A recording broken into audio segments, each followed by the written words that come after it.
Ladies and gentlemen, welcome back to the Caderna Podcast.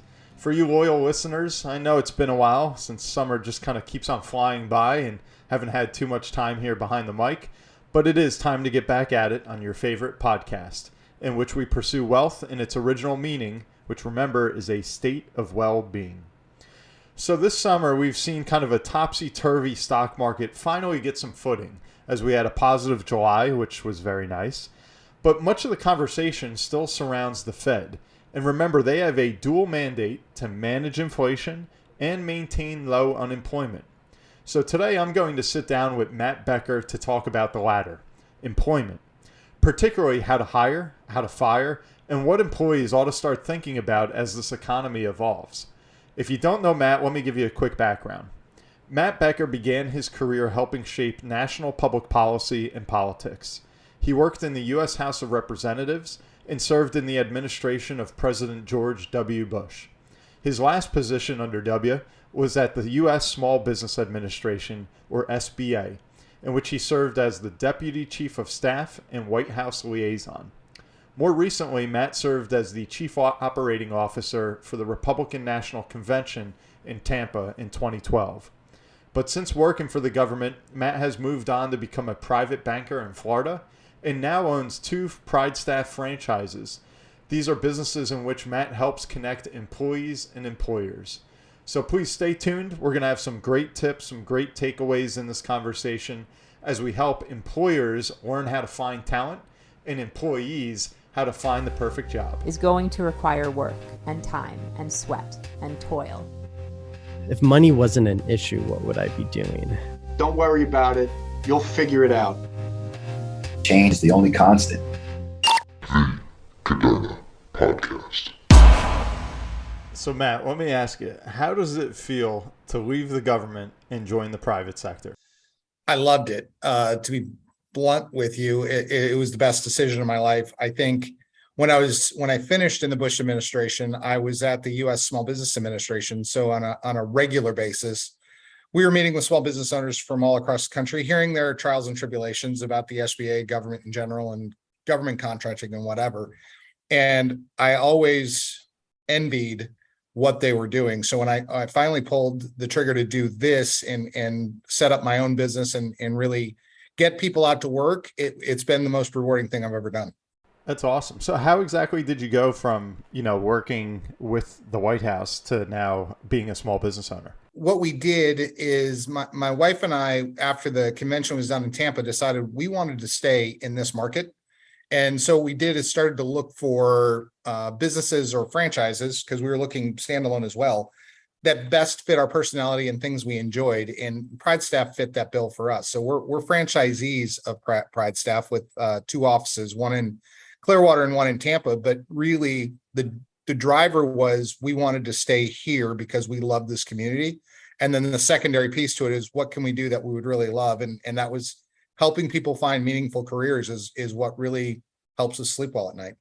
Would you call yourself like a headhunter, or are you on the opposite side where you're working more with the people out there that are trying to look for that dream job? We work with both sides of the equation. The businesses are the ones that pay us. But at the same time, anytime that you find good candidates, you want to do the best you can to put them out to work because they're generally the easiest ones to place. So the real answer is we work both sides of the equation, but the truth is it's the businesses that pay us. Got it. Okay, that's interesting. And if we could rewind a little bit, I know we spoke very briefly about having worked in the Bush administration.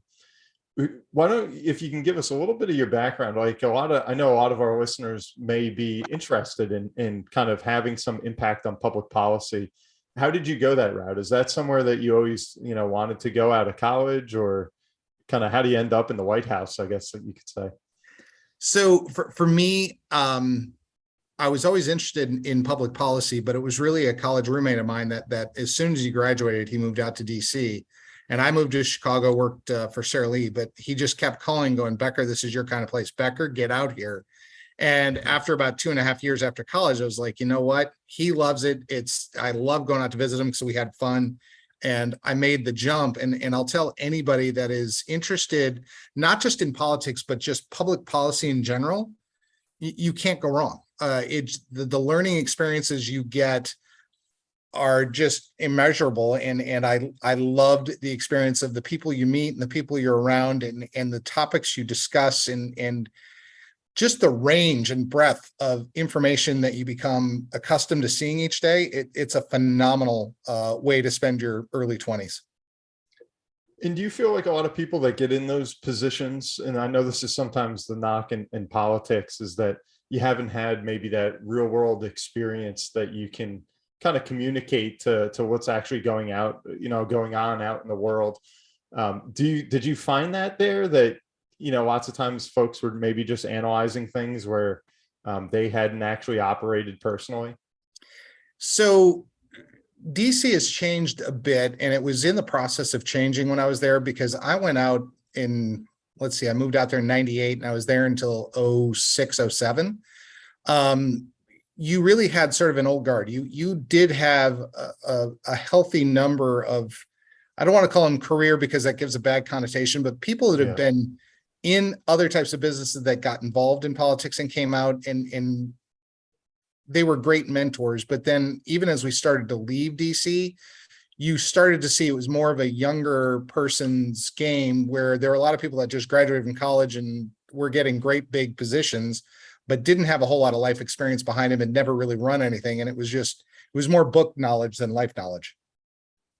Yeah. And I feel like that's, especially, I'm sure you got exposure to this working in the SBA, is that, when you've been an entrepreneur all your life and you're trying to kind of build build this empire, and the people that you have to lean on that are kind of dictating the circumstances and the parameters of how your business can operate.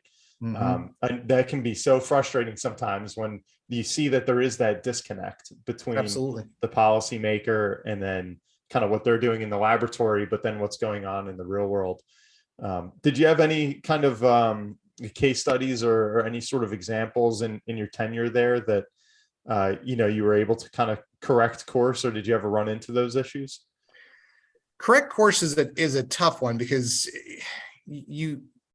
anything that you do, even within take the SBA example, anything that you want to switch, you're still going to have to, or modify, you still have to work through the White House or OMB to make a policy switch. Or if it's a legal switch, meaning there's a law passed through Congress, you got to take it back to Congress. There's very limited opportunities for the agencies to universally, or unilaterally, I should say, make changes to what they want to do, because there's so many fingers in the pot. But one of the things that pops into my head is when I first started in the Bush administration, I was at the Department of Labor, and you truly felt the power of the federal government, not necessarily in a good way, because what I recall is I was working with small businesses there as well, and there was a business that allowed for, essentially in today's terms, flex time. His philosophy was, put your 40 hours a week in, and I don't care when you do it. But at the time in which he did it, flex time was not generally accepted, and a business competitor filed a complaint against him, and you had the wage and hour people go out and investigate and realize the guy wasn't doing it the right way, and he literally lost everything. And part of it was you had a business owner that was adamant that he could run his business his way, and you had a wage and hour investigator that was adamant that they were going to do it his way. And it was the federal government won that one. And I think not so much to change it, but it was a very quick realization of just how much power and how it can be wielded by the federal government. Yeah, I mean, that's it's almost frightening to an extent when you feel like everything that you're working for can almost be in the hands of someone else at times. Absolutely. And that's the thing that I out of all the stuff I did in government, that is the thing that has stuck with me forever, was just, you don't want to get crosswise with the federal government, but I don't say it from a macho standpoint as much as is there too much power there? Yeah, that's interesting. I think a lot of people would say yes, to that, but there's always kind of two sides to the coin there. We do need, obviously, guidance, regulation, and all the things that kind of make America what it is. And when we'll get to kind of the current day, but I think this is so interesting that, you got to see these different areas of the federal government, like you said, kind of in the earlier stages of your career. How did you end up going to work for the SBA and then actually being, the deputy chief of staff and working with the White House? How did that change? I mean, were you in direct communication with the president and like what initiatives should be for small business in America? No, not.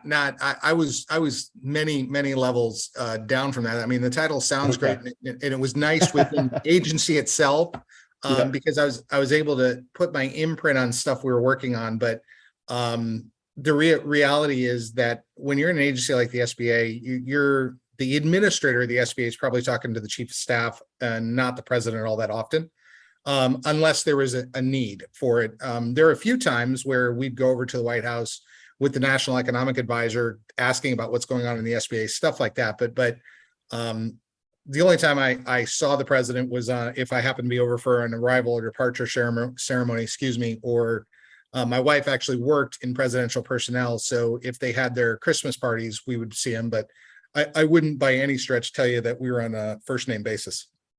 Okay, fair enough. And so then you decided to leave that, you get into private banking and everything. Fast forwarding, I guess maybe for lack of a better segue, up until where we are now, quite some time from the Bush administration. What are you seeing out there in kind of the small business climate, which obviously it seems like if you're talking about, somebody that just has, a little Chick-fil-A franchise or something like that, it's like they just cannot staff positions. They cannot recruit. They cannot retain. It just seems like there's nothing available out there. And they're paying through the nose. I mean, I know inflation has had a huge impact, but it just seems like these managers are paying high rates to fill positions that they still can't even fill. Can you just clue us into kind of what you've seen and how we've gotten from there to here? Absolutely. And to do that, I want to step not politically in the sense that I'm going to give you my political thoughts, but the political corners we're in. If you're on the right, Republican, oftentimes you're still thinking people are sitting at home eating their bonbons, living off government subsidies and not ever working again. If you're on the left, you're thinking these small businesses are paying less than minimum wage. They're trying to not pay paid time off or benefits and things like that. And the unfortunate reality is both are wrong. If you go back and I know in your world, in the financial advisor world, if you go back and look at what has been said about Social Security going bankrupt in the early 2030s, it's been a sort of a moving target from 2033 to 2036. The argument behind Social Security going bankrupt was we did not have enough employees coming through the pipeline to replace those that were retiring. The unfortunate reality and why both sides are wrong is COVID has exacerbated that. And what we've got are a lot of people that have taken early retirement. We've had over 1 million women that have left the workforce due to COVID who haven't come back. And what you see is our labor participation rate has cratered. If you go back and look in the early 2000s, our labor participation rate was close to 67%. Right about now, it's at 62%. And even though 5% doesn't sound like much, the reality is 5% of that labor participation rate is really a huge number, which therefore means the employees are going to maintain the hiring power that they have for the foreseeable future. Oh, and the birth rate declined too. Yeah, and a lot of interesting info there. If we could just kind of unpack that real quick, can you define the labor participation rate for our listeners? So the easiest one, and I wouldn't call it the most technical one, is the labor participation rate are the people who are trying to work, that want to go and work. That the ones that are unemployed but want to work are the ones that are generally counted. The one they don't necessarily count, the ones that are not trying to work for whatever reason. Okay. So when we say like back in the early 2000s, there was a labor participation rate of 67%. Are we essentially saying that 67% of people who are able and willing to work were employed? Correct. I mean, correct. Okay. How is, and just because I want to have kind of clarity on the terms, and then I think we can move forward with that. How is that different than unemployment? Like if we're saying, well, only 67% of able workers are able to work, then it doesn't seem like the unemployment rate would be so much higher than it ever has been reported. So the unemployment rate is really, again, it's back to people that are trying to find work. And so where the numbers become skewed, if you will, is in the numbers of the people who aren't doing anything. The ones that aren't really trying to find work, who aren't actively, you could be a single mom or single dad that's just taking care of kids who aren't looking, or you could be that single mom or single dad that got laid off and is desperately trying to find part-time or full-time work. But the numbers get skewed there because depending on the month, this month I'm not working, but next month I can't work. Next month I need to get back to work. Same thing with retirement. Got it. Okay. And so I know that obviously COVID kind of sped things up when we talk about the Great Resignation and such. It was a lot of that shift from the early 2000s to now 2022. Was that inevitable? Was that just a factor of baby boomers aging and not having as many kids and young professionals filling those gaps? In a lot of ways, yes. The other aspect to it was and this would be beyond, you'd probably want a real economist for this, but going into the early 2000s, we still were seeing an increase of women into the workforce that has started to go back the other way, in part due to COVID. So I think the 67% really went up because there was such an influx of women coming into the workforce. Okay, interesting. So that was actually like a high, that 67%. That's not something to expect in perpetuity necessarily. Correct. Okay, interesting. And so, and I'm sorry if we kind of digressed a little bit there, but I know you were making the point that the labor participation rate has been kind of the huge metric that has changed by 5%, which didn't sound like a lot, but it is. What exactly does that equate to in real terms today for small business in America? It really comes down to who's applying for your roles, like who is truly interested in the roles that you have. Because if I'm back to your example, if I'm a Chick-fil-A franchise owner, that employee is going to be far different than the engineering small business person that does civil engineering projects. So who is truly qualified for the roles that you have, and how many of them are out there for you to choose from? And that really, now it starts to get into, what are you paying and what do the benefits look like? What are the benefits to working for your company versus somebody else's company? Okay. And now today, like in the work that you're doing every day, are you finding that people that are looking for a job, are they being picky? Are they not qualified? Are they looking for more money, flexibility? Like, what are you maybe seeing as some of the issues that people are dealing with right now? So on the employee side, I would say that there's generally been, of late, let's go from 2020, since COVID sort of changed everything. So let's go from whatever it is, you start COVID, February, March 2020 till now. You've got one set of group of employees who know that they're in demand and will use it to their fullest extent. And that may mean they will work the system so that they get an offer somewhere, take it back into their current employer to try and leverage it for more money where they're currently at, but they will just work the system to try and get as much money because it's all about me. There's another element of the employees, however, that just say, you know what, I just want to work at a place that appreciates me. Life is too short. I want to be somewhere where I'm not just a number. There's been, at least in our experience, a definitive split one way or the other. On the flip side, on the business owner side, it's been a lot more clear that there are business owners out there that are too picky. If you send over a resume of a great person, but they say they don't have this type of software experience and I don't have time to train them. Well, that may be your only applicant for the next 6 months. And if you're going to be that choosy, I can't help you I can't help you grow your business.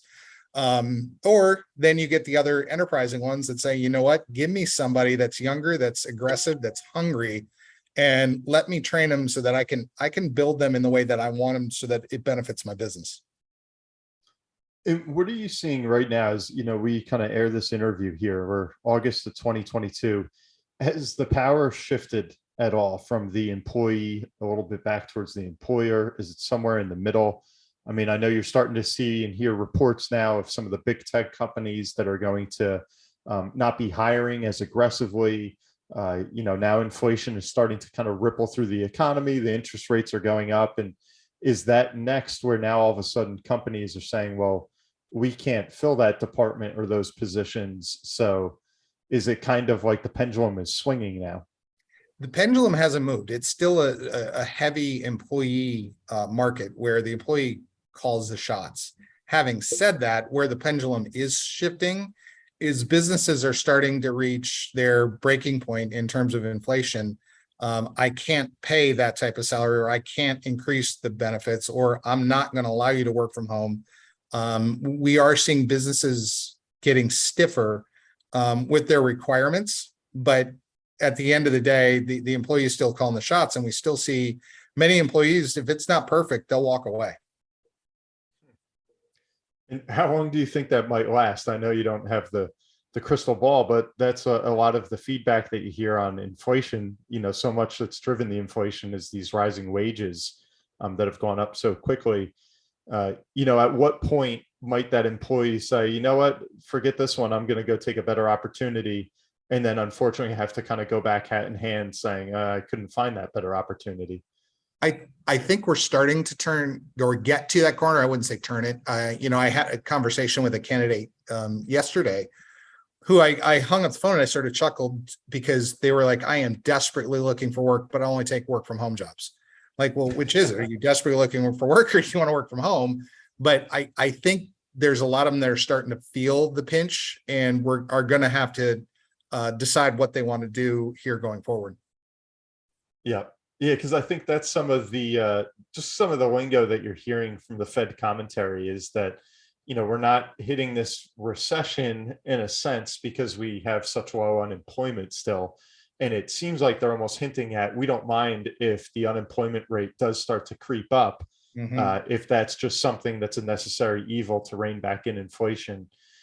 So it seems like that pendulum does have to swing at some point, that it can't just. And I wish I'd had saved the report, but I read a report today where they're starting to see where personal savings has dropped to a low, not seen since 2020, and you're seeing credit card debt go up. So I think we're on the precipice of seeing that shift where people realize I have to go to work. I can't wait for perfection anymore. Yeah.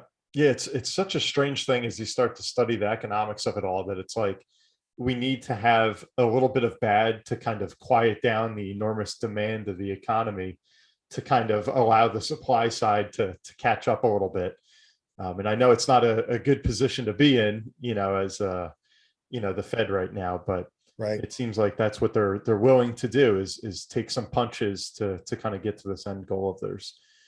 And so with all of that said, I mean, right now, if you're a small business owner, what are some of the things that they could be thinking about to go out and get qualified workers in the current economy with a lot of the headwinds that we just referenced?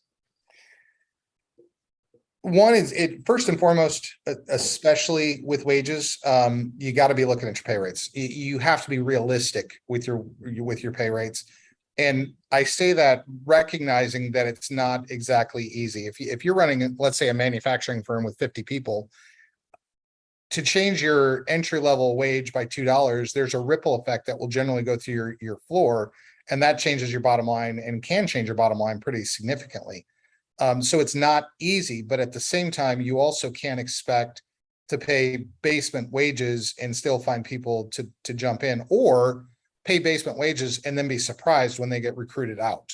So right now, everything is really driven by what the wages you're offering, because as you've seen, the most recent numbers, when they look at how much wage potential has been lost, or not wage potential, but how much your real wages are, that I want to say it was like a 4.4% reduction year over year. People need to pay their rent, they need to pay their gas, they need to pay their mortgage, whatever it is. They're going to go for the highest dollar right now. Culture is going to take a back seat to money. Okay.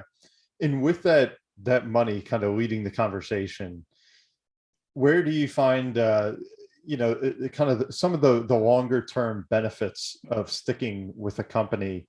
Do you find that an employer can say, hey, maybe we're not giving you the highest base salary right now or the highest hourly rate, but we'll incorporate some form of quote unquote golden handcuffs that maybe can, if the person is able to see far enough down the road, we'll say, okay, this is a company that I can call home. Is there a value in that, or are people just wanting money right now? If you remember a few minutes ago when I said we're seeing two types of employees, there's the one employee that will work the system to get every dollar they can get. And then there's a second level of employee that just says, I want to be appreciated. It depends on who you hire. There are plenty of people out there where if they find that they're appreciated and that they're respected and that there's some general flexibility with the business, and it could be hours flexibility, it could be start time, end time flex, whatever it may be for that particular employee, you're not going to be able to get them out of that job for any amount of money. On the flip side, the ones that are in the money, they may move for the slightest dollar amount just because they're trying to maximize their wage. So what does a company do? Like, let's say, they got a bright future, they have a good culture, but they're saying just right now where we're at, whether it be because of the economy or the stage that the company's in, they can't offer higher wages compared to the competition out there for the same job. What can they do? I mean, what's something that you can kind of give them as a bargaining chip? I always tell them flexibility is the key right now. To the best of their ability, are there times you can let them off early and still pay them if they're hourly? Is there times where you can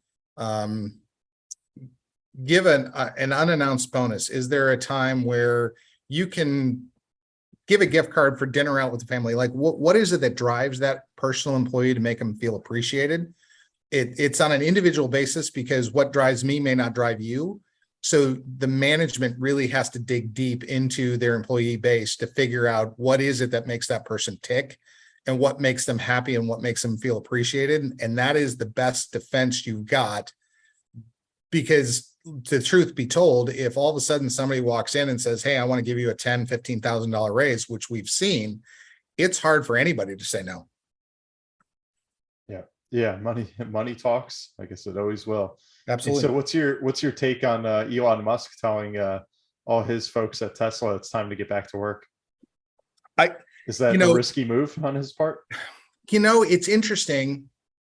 I'm split on this, because I will tell you that all of our small businesses for months now, not recent, but months, have been back in the office. We have no remote roles at all within what we're recruiting for. And frankly, they're hardening on that to even be flexible on working at home on a hybrid model.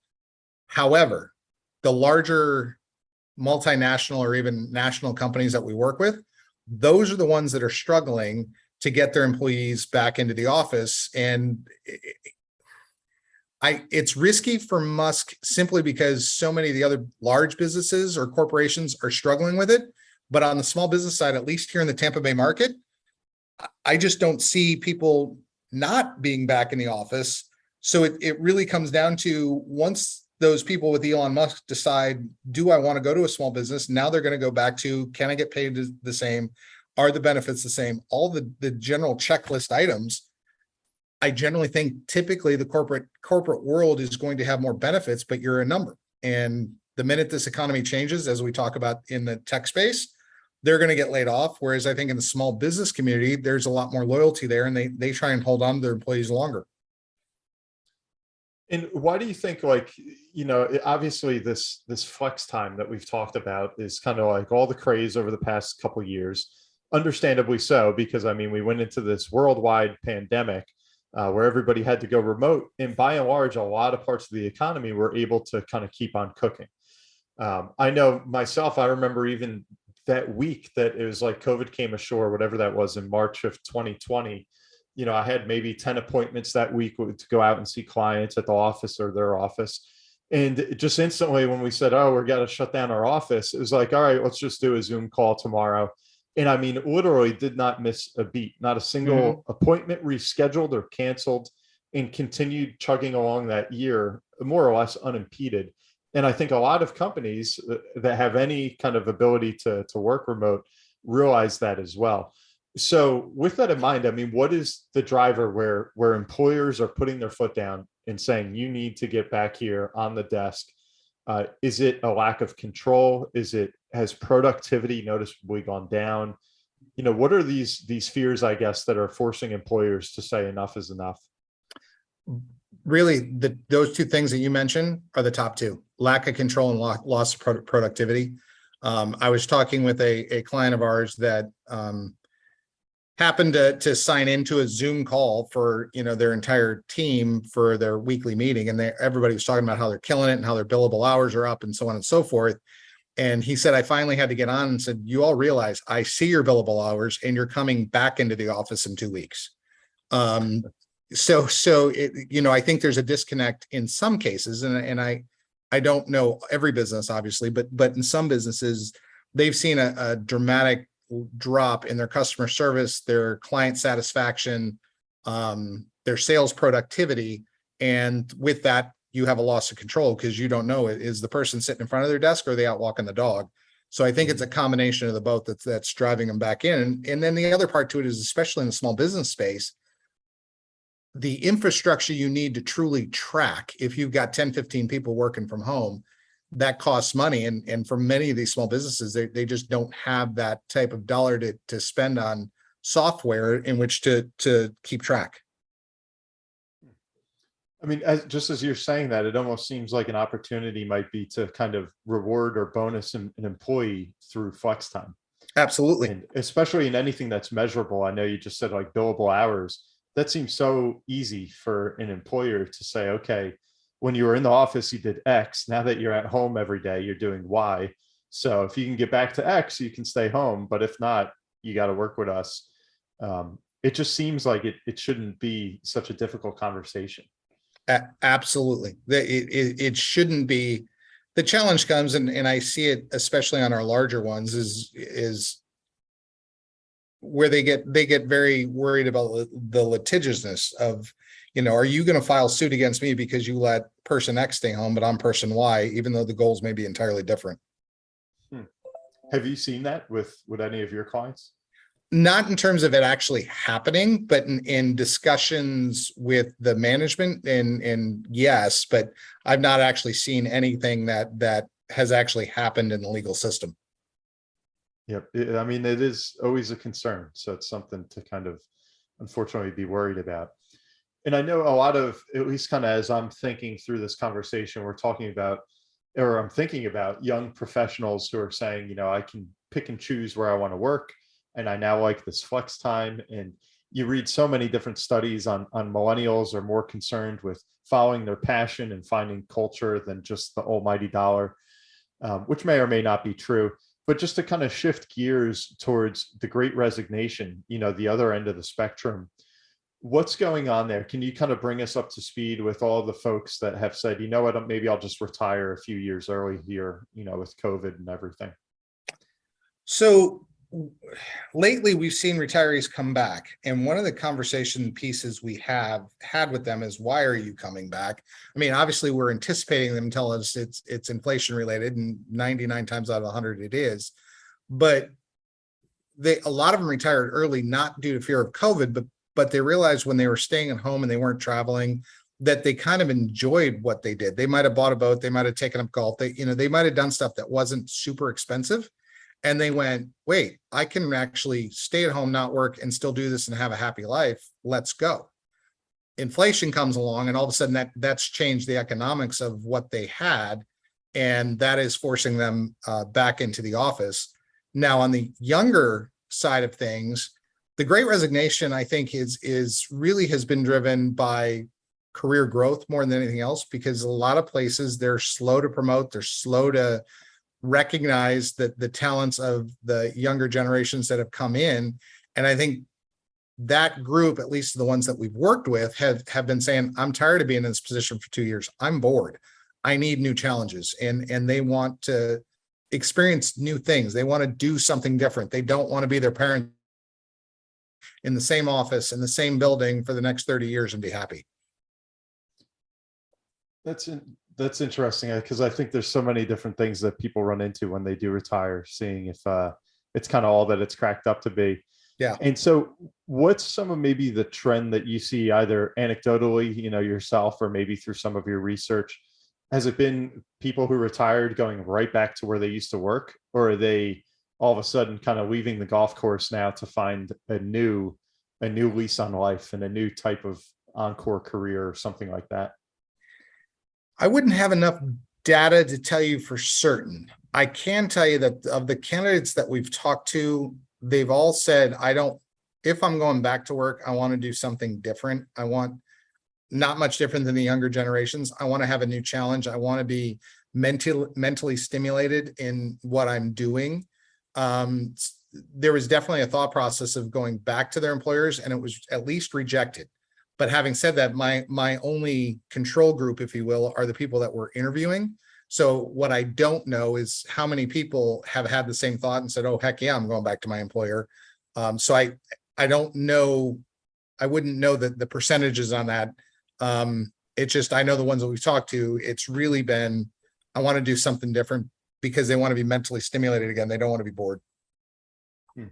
And do you notice anything that the companies are doing different from traditional ways of going out there and recruiting, college grads and young professionals versus, I mean, even if they are recruiting, baby boomers that are saying, you know what, I've changed my mind, I want to go back to work. Are companies actively going after some of those older folks, or is that just kind of by happenstance? Just by happenstance, I think employers have been, in my experience, employers have been really good at raising wages and looking at benefits and trying to be accommodating to the employees. I've been really impressed with how they're trying to stretch their budgets to make it work. Having said that, I've also been very unimpressed with just how slow their hiring process is and how focused they are on getting perfect candidates instead of opening their parameters a touch and realizing you're going to get good people. And with just a little bit of investment of time, you may have a rock star employee and they're just not interested in budging. It's kind of like they're saying, hey, we're going to give you the wage, but for that wage, I want perfection on day one. And it doesn't happen that often in this market. So that old saying, because I've heard it a lot myself, slow to hire, quick to fire. You just don't think that right now that can really apply. That will kill your business. You've got to be fast to hire and fast to fire if you're wrong. But if you're slow to hire, and the person really is a good rock star, they're gone. You got it. And do you notice that competition for that rock star, let's say, that could be missed by a small business owner, is it usually they're going to kind of like a direct competitor in that small business space? Or do you see, kind of from a macroeconomic standpoint, do you see a little bit of a tug of war between the public sector and let me go just find a comparable job, taking you, for instance, with the SBA or the Department of Labor, where I know when I show up, I know what I get paid, I got a cost of living adjustment or whatever it might be, versus going to work to a small community bank. Do you see that going on much, or are people more kind of siloed to either the private side or the public side? That's a great question. More than anything else, if COVID has done anything in the hiring market, is at least on the employee side, and it's the thing we hear every day, all day, they want to be valued. And so if you're working, say, with a public company, we have seen a big transition where people want to work for the smaller business because they feel like it's going to be a better culture and a better value. But where the disconnect sometimes comes in is you're not necessarily going to get all the same benefits because you don't have the same buying power. And that's the piece where people wrestle with, is what becomes most important to them. Is it all the benefits and the trappings of a large public company? Or is it the loyalty and the camaraderie and the teamwork that you get at a small business? So to that point, I mean, what should a small business do right now? If I'm a small business owner, let's say I've got a 20-person operation making widgets or whatever it might be, but I'm kind of that scope, that kind of small, not quite mid-sized company, mom and pop style. What's on my mind? Like, what should I be doing to go out there and get the best employee right now and then keep that employee? I call them character hires, and character hires to me are just the good people that you can train in your business because you think they're going to stick. And they're people who, especially if you get them at the right time where they're down on the luck, their loyalty is returned, because if you make that right emotional connection, if you will, loyalty happens, and you can keep a lot of great employees that way for a long period of time. So the thing that I advise everybody is, wherever possible, there might be, to use your example of, I may need somebody that knows a little something about CNC machines, or I may need somebody who knows a little something about accounting, but I can train the rest. Go for that character hire. Don't go for, I need this specific computer programmer. I need them to know these types of machines, whether it's a Swiss lathe or I don't even know what another German lathe may be, but they don't have to get that specific. Go for that character, go for that quality of person, go for that person that's hungry. So a little more train on the job than Yes. just look for that certain pedigree. And on the flip side of the equation, do you see anything that these small business owners are asking of the government? So we said, that's what a small business owner can do, is go on a character hire. What could the government do right now to maybe take some of the pressure off of small business, but still not just kind of screw over the little guy and the employee out there looking for a job? I'm always, my background. I'm like, less regulation, get out of my way. Let me create. I think America's at its strongest when American small business is strong. So don't overtax us. Don't regulate us, or not completely not regulate us, but give us more freedom in which to operate our businesses our way. Do you find that to be more of a local issue, like based on what state that company is working in, or even the municipality? Does it trickle down so far from, like the executive branch and from DC? Yes to both, really, because post-COVID, working in, my business is here in Florida, and we'll even use just PrideStaff, which is the general franchisor for us. How my business was able to operate versus, say, an office in Illinois or California or New York was entirely different because of how the state approached COVID.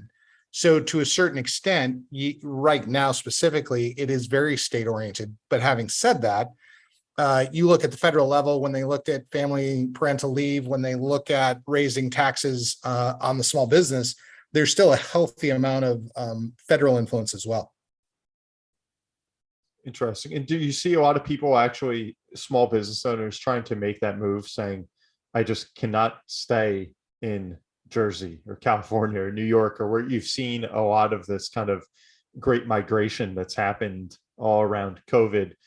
Are you seeing companies kind of lead the way much on that, or is it more companies kind of having to follow their employees that are saying, I'm tired of living in that state for whatever reason, I'm moving to Texas or Florida, and then the companies are kind of following that? Like, which is maybe the leader in that? So far, at least within my space, and it could be just because companies are reaching out to us, I would say companies are driving the ship more than the employees. Having said that, there's still plenty of employees that are moving to Florida because they're tired of taxes or tired of the COVID response. But at the same time, it doesn't seem like the flood that people may expect, because trust me, anytime New York or Michigan or Wisconsin has an exceptionally bad winter, come January, February, we get a flood of people going, I can't deal with winter anymore. Let's go.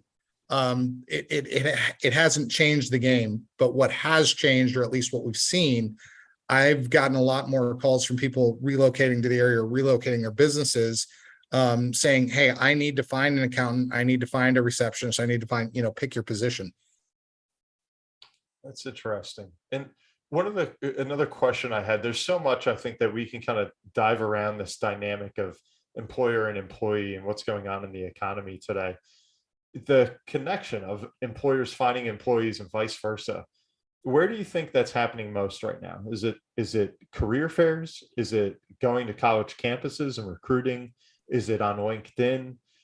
Where are a lot of these connections being made? Or is it just people kind of working on word of mouth that knew somebody at one bank, they want to go to another bank and kind of climb that ladder? Are you noticing like any shifts or trends going on in that regard? We're seeing a lot more companies that have never used recruiting starting to use recruiting because they're getting so frustrated at the lack of response they get from their own efforts to recruit. So I've definitely seen a significant increase in our business because, especially in the small business space, because oftentimes it's the owner. And the owner's like, I can't do this for 8 hours a day. I need help because I've got to do these 17 other things. So definitely have seen more use of recruiting firms like mine.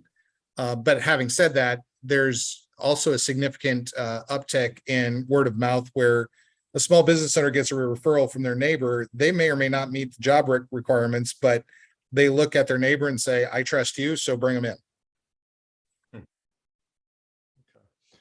And maybe to kind of wrap all of this up, like what are anything that we didn't hit on, or that either the employer or the employee should know as they go out there and, they try and find this talent and try and kind of create this happy marriage that can last through economic cycles, whether it's, crazy wage growth, tight labor markets, all the things we're dealing with right now, that could be very, very different just 2-3 years from today. Anything that you think really needs to be known?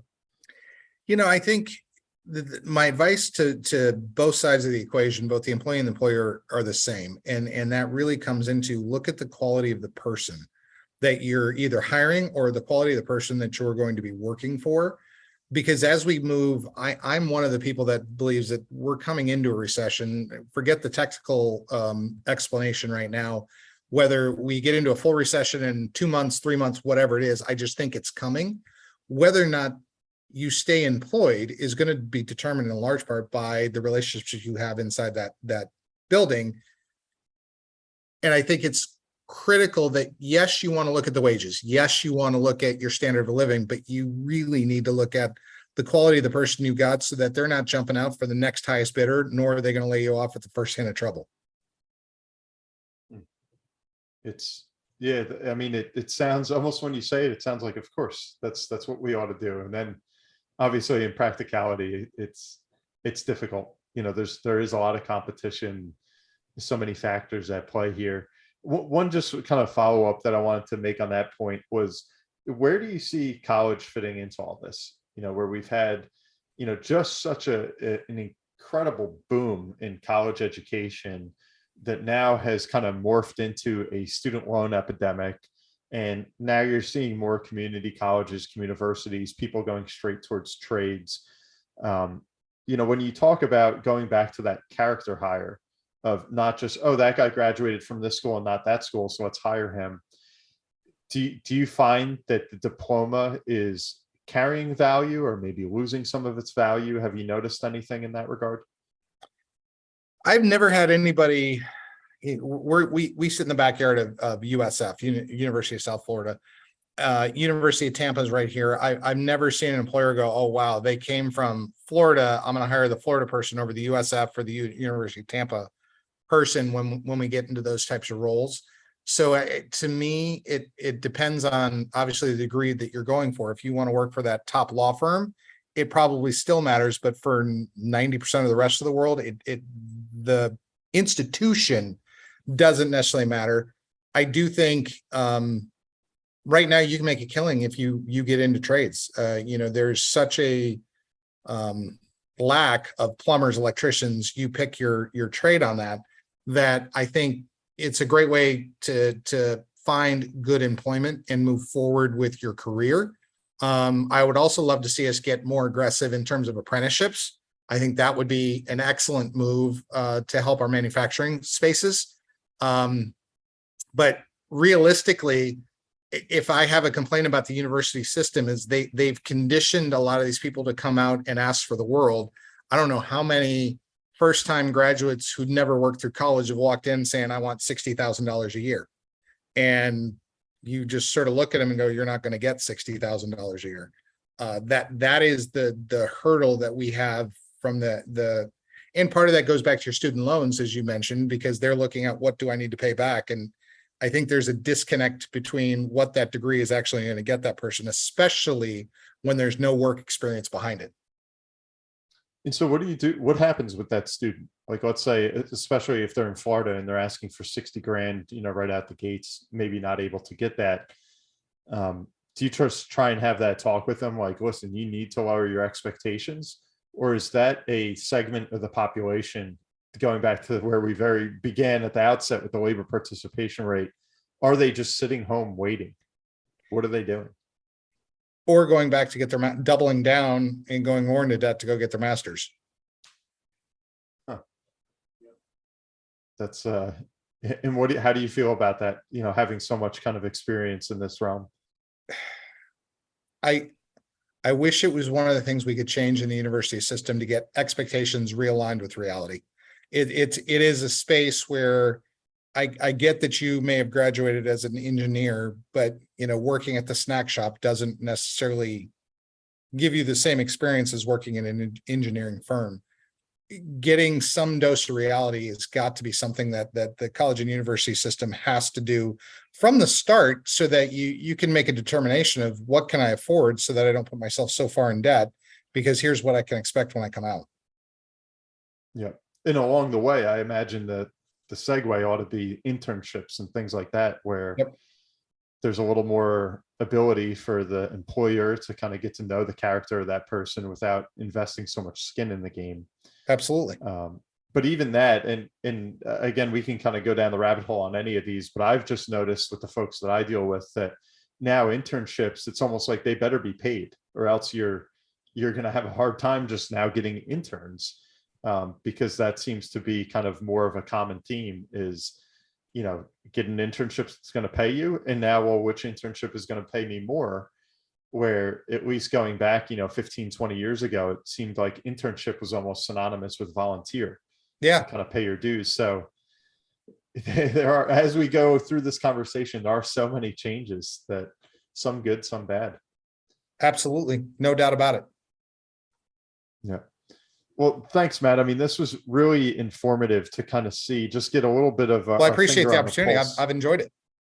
Yeah. Anything else that you want to share as far as where people can find you, or anything new and exciting going on?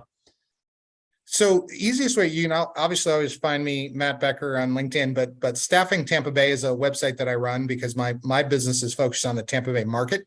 PrideStaff.com would be national. We've got 82 offices across the United States. I believe it's 82, it might be 85. But it is a national franchise, but my specific one would be staffingtampabay.com. Got it. All right, perfect. Well, thanks again, Matt. We really appreciated the conversation. I'm sure everyone's going to enjoy this. And to all you listeners out there, keep on tuning in. Please leave us a review wherever it is that you're listening or watching us. I'm your host, Brian Caderna. You've just listened to another episode of the Caderna Podcast, and we will see you next time.